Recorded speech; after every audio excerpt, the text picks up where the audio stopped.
فاطمہ کے جانے کے بعد مجھے کچھ بھی اچھا نہیں لگ رہا تھا۔ میں گمسم بیٹھی رہتی۔ امی کو میری حالت دیکھ کے اچھا نہیں لگ رہا تھا، تو انہوں نے بھائی سے کہہ کر مجھے کمپیوٹر کلاس لگوا دیا۔ میرا وقت تھوڑا بہت گزرنے لگا۔ میں فاطمہ کی چٹھی کا انتظار کرنے لگی۔ میں امی سے روز پوچھتی کہ کیا کوئی خط آیا ہے میرے نام۔ امی نہیں میں سر ہلا دیتی۔ 4 دن بعد جب کلاس سے آئی تو امی نے مجھے آواز لگائی، حسنہ بیٹا سنو۔ میں امی کے پاس گئی۔ جی امی۔ بیٹا تمہارا خط آیا ہے۔ امی کی یہ بات سن کے میں تو جیسے پاگل ہی ہو گئی۔ میں اچھلنے لگی بچوں کی طرح، اور امی مجھے دیکھ کر مسکرا دی۔ میں خط لے کر اپنے کمرے میں آ گئی۔ میں نے جھٹ سے خط کھولا۔ اس خط میں میری دوست کی خوشبو آ رہی تھی۔ میں کتنی ہی دیر تک اس خط کو اپنے سینے سے لگا کر رکھا، پھر اسے پڑھنے لگی۔ السلام علیکم میری پیاری حسنہ، تم کیسی ہو؟ میں اور امی خیریت سے ہے۔ نانی کی طبیعت ٹھیک نہیں، ماموں کی طبیعت تھوڑی بہتر ہے، ان کی تھیراپی چل رہی ہے۔ حسنہ، یہاں کا موسم بہت پیارا ہے، ہمارا گاؤں بہت خوبصورت ہے، تم جانتی ہو میں تو یہاں آ کر کھو ہی گئی۔ امی نے مجھے کہا کہ کیا تمہیں حسنہ کو خط نہیں لکھنا؟ تب میں نے تمہیں خط لکھ کر بھیجا۔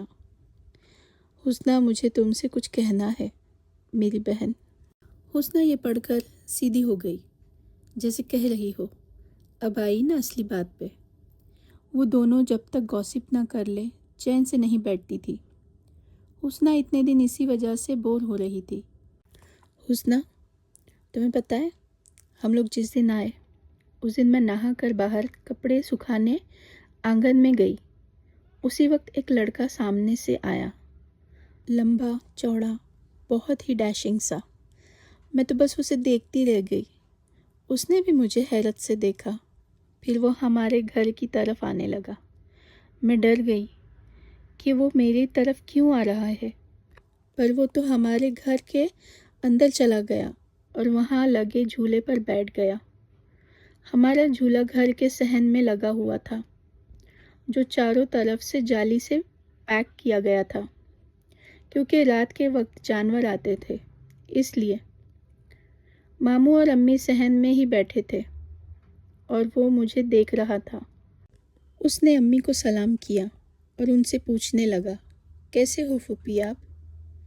کب آئی؟ تو امی نے کہا، بیٹا ہم آج صبح ہی آئے ہیں۔ تمہارے ابا کیسے ہیں عاطف؟ وہ ہڑبڑا گیا کیونکہ وہ مجھے ہی دیکھ رہا تھا۔ جی چچا، ابا اچھے ہیں۔ ماموں اس کی یہ حرکت دیکھ کر مسکرانے لگے۔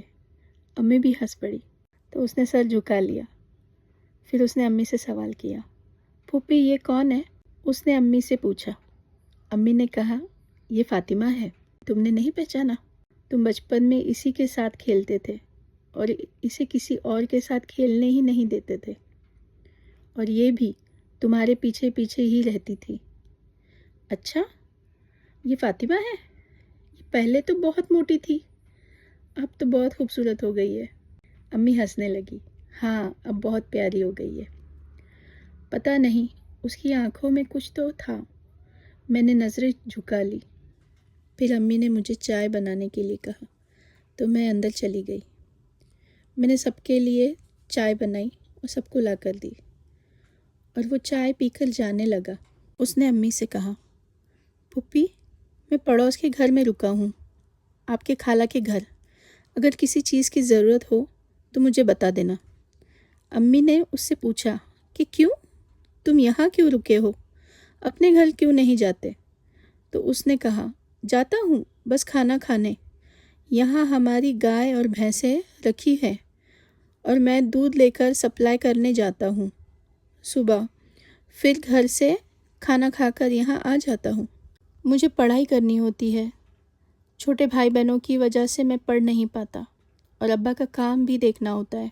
ابا کھیت کے پاس کا گھر اور وہاں کا کام دیکھتے ہیں، اور میں یہاں کا۔